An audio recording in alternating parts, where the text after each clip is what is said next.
nous en sommes convaincus que la nouvelle maison Radio-Canada deviendra elle aussi partie du patrimoine montréalais.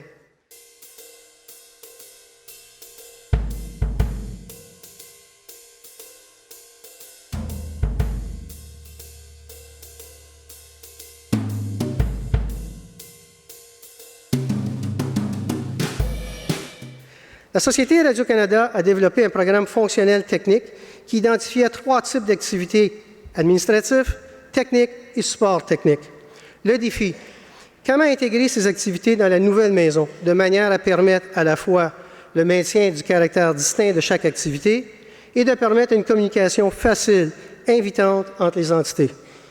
D'où est née l'idée de l'Atrium, où tous pourraient s'y retrouver, les employés, le public, un endroit où l'animation serait au rendez-vous. Nous avons ajouté les volumes requis pour satisfaire les besoins en espace. La nouvelle maison commence à prendre forme. La disposition de ces volumes a aussi été conçue afin d'avoir la plus grande densité sur René Lévesque et d'éloigner les activités susceptibles au bruit ambiant de l'autoroute Ville-Marie.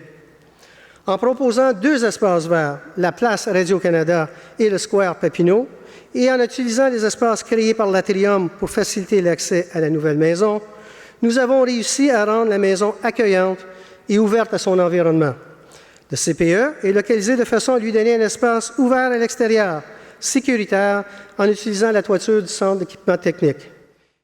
Nous prévoyons débuter les travaux au mois d'août 2017, après la tenue de la course Formule E à Montréal, et Radio-Canada débutera ses opérations en mois de janvier 2020.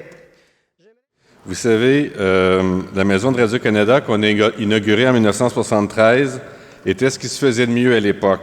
Il y avait un endroit pour traiter les bobines de reportage que nous envoyaient nos journalistes. Il y avait des téléx et, croyez-le, il y avait même des machines à écrire.